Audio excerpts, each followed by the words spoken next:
It's time to say goodbye to hold music and say hello to fast customer support with Service Cloud. With trusted AI and data working together, you can skip long wait times and deliver efficient, personalized service right away, all while keeping support costs low and more customers happy. Reimagine your customer support with the #1 AI CRM for service. Learn what's possible at salesforce.com/products/service. This episode is brought to you by Carnegie Mellon's Tepper School of Business. Want to advance your career or switch fields? An MBA from Carnegie Mellon's Tepper School of Business can help. Earn your degree from a top-ranked business school with a thought-provoking curriculum, one-on-one leadership coaching, support from experienced career counselors, and full-time, online hybrid, and accelerated MBA formats. Join the intelligent future. Visit cmu.edu/Tepper to learn more. Let me paint a picture for you. You wake up one morning and your Facebook group is gone. Facebook decided to move a different direction and decided to trash Facebook groups, and everything you had worked for was gone. What would you do? You have a couple of options. There's an oldie, but a goodie. And surprising, it may be a better way. Most people thought it had gone away, but it didn't. What am I talking about? I'm talking about email. My name is Jeremy Quintanilla. This is the story of my life as I build my family business, dive into politics, figure out how to leave a legacy, and all the other adventures life has in store. You're listening to Age of Jeremy, Season 2, Tribe.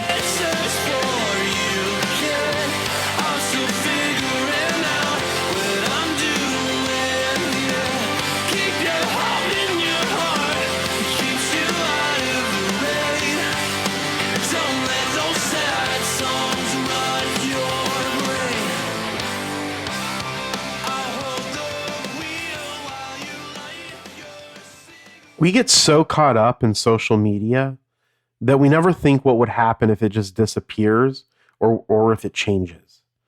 The truth is that besides your website, it is the only thing that you have control over. You don't own Instagram, you don't own Facebook, you don't own TikTok, you don't own Snapchat, Pinterest, or any of it. You do own your email, and you can communicate directly with them. The other best thing about email, other than that you can communicate with your audience or you have direct communication with them, is that the people that are willing to sign up for your newsletter probably really care about your brand or your brand's vision. Since they care about your brand, they're more likely to buy from you. Email is the best way to get communications out to your tribe. Again, the whole point of this is to communicate and lead your tribe. So what do? In the broadest sense of the word, email marketing is any time you send a message to a potential customer. First, I am a big believer that you need to have social media as part of your brand strategy. This could be a personal brand or a business as a brand. A brand is a name, term, design, symbol, or any other feature that identifies one seller's goods or services as distinct from those of the other seller. This means that it can be a personal brand as well. Now, when it comes to a personal brand, it means that you're selling yourself. When you are building your brand, you are essentially deliberately putting out content that influences the way that people see you. When it comes to social media, this is usually done in the form of short clips or images. For example, on the Age of Jeremy Instagram profile, I show a lot of pictures of me working. I want people to look at me and believe that I am the hardest worker they have ever seen. Now, in my case, I believe that I am a very hard worker, but it really doesn't matter if I work 2 hours a day or 20 hours a day. The perception that I put out on Instagram is that I work all the time. Now, this is how you influence that brand. Social media is phenomenal at this. Now, it can also be beneficial to reach a targeted demographic. It has a low cost to entry, especially if you are moving away from organic traffic. And if you are not familiar with the term organic traffic is essentially non-paid traffic to your website or social media page.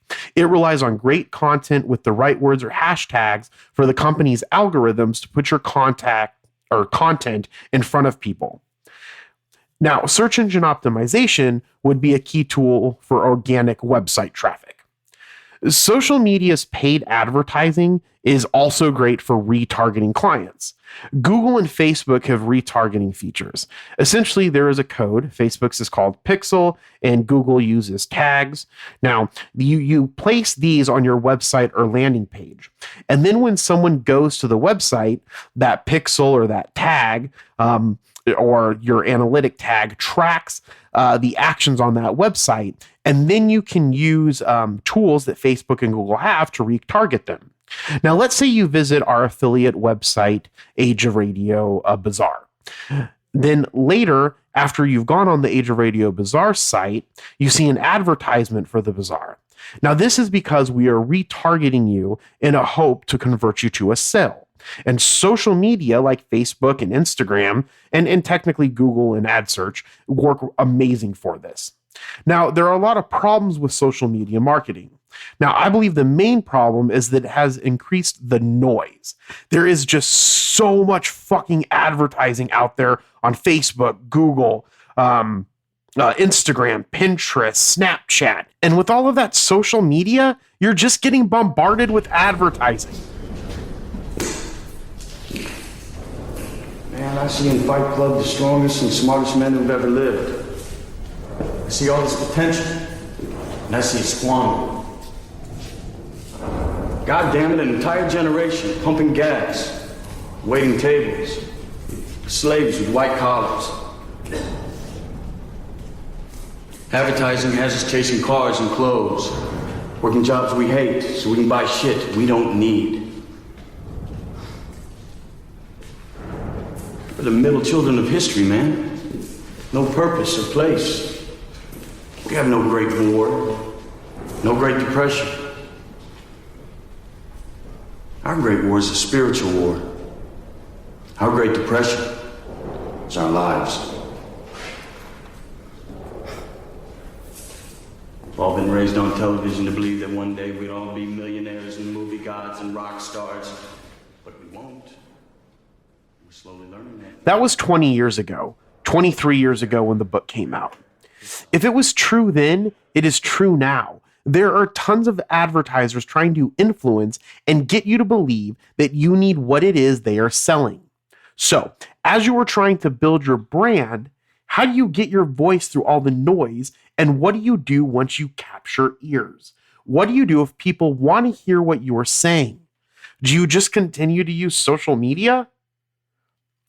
The benefits of email marketing is that once you get people to sign up to your newsletter, you can provide content to people that want to hear what you have to say and buy what you have to say. If you focus on building a subscriber list, it won't matter if Facebook disappears. You just refocus on providing content to where people are getting content and continue to build your subscriber list. This is how you build a lifelong audience, and more importantly, how you build lifelong customers.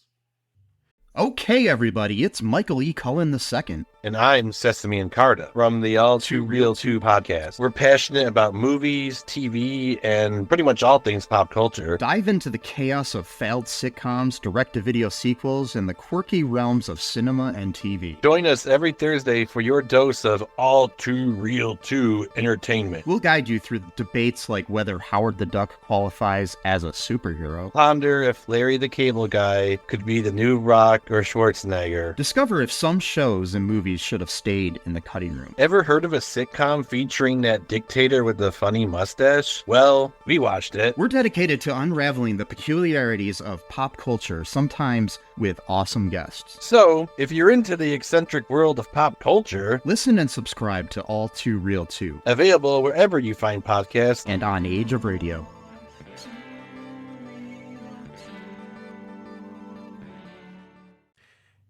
How do you get your newsletter going? My first step was to figure out what I wanted in the newsletter and then how often to distribute it. The goal of Addicted to Podcasting is to provide people with what is new in podcasting. So that is what our newsletter does. It follows a template of what to binge, podcasting news, new Age of Radio shows, and then advertisements. Pretty simple. For now, we'll distribute it every month. Focus on quality and building a culture. Also, we'll make sure only to do what is realistic. That is really important because being realistic helps you be consistent. Now, that is the easy part. Then you have to build the subscriber list. The best place to start is ask your current audience. You will be surprised how people want to help you succeed. Next, advertise your newsletter. You can do this by doing one of two things. The more popular way is to give something away for free. For example, let's say we release a how to podcast guide for free. It explains everything you need to do to start a podcast, and all you have to do is give us your email address. This is called a lead magnet. The podcast guide is a magnet to get you emails or leads. Now, this is the most popular way to do it. Then the other way is just to have paid advertising to sign up to your email list. Now, the latter usually works if you are already a prominent figure. For example, Bill Gates has an amazing blog. It's called Gates Notes. Now, Gates Notes usually has advertising to become what they call a Gates Insider. Now, this is a free membership, but it's essentially just a subscriber list. Now, besides being able to send emails to people that want to hear what you have to say, you have the ability to build marketing campaigns. To do this, however, you need another tool in your toolbox. You need a marketing platform. Say you run a business, maybe a digital radio show or a blog or a podcast, and you want a bigger audience, so you use MailChimp. We're a complete marketing platform, so we help you create ad campaigns, send beautiful emails, automate your marketing, and more, so your audience grows. They love your work, so you sell them some merchandise. But you don't have to start calling your business a radio show / merchandise vendor. Names don't need to be that literal. We do way more than mail. There are other marketing platforms. I would say, however, MailChimp's closest competitor is ConvertKit, but essentially they allow you to create beautiful emails and to automate them, and that's what's important. Now, remember the reason why we use tools, and that's because tools help you become more efficient. When you create an email marketing campaign, it could be to advertise a new product, it can be to advertise a new brand, a new story, or a bunch of stories. Let's say you create a series of blog posts that you want to put in front of your audience. Let's say it's a 7-part series. You can create all the emails and then set them up to release every 2 days. You can set it and forget it. Now, if there are certain actions that take place from the emails, those emails can trigger another set of emails. This is how you get in front of your audience with the messages that you want them to hear. The other great thing about email marketing is it's much easier to find out if it's paying off. You know the email is getting in front of people who like what you have to say, and from there you can follow the sales funnel. The sales funnel goes like this. 1. Send out the email to your subscribers. 2. Mail reaches the consumer's inbox. 3. Consumer opens the email, which is tracked. 4. Consumer clicks on the links. 5. Consumer reaches a page of some sort. 6. Consumer has an action on that page. What is also great is that with the marketing platforms, you have the ability to see the people that are opening up your emails, which allows you to create additional experiences and rewards for customers that are more engaged in your brand. It's always about building the best possible experience. Besides being able to track your sales funnel more effectively, these systems are relatively easy to use.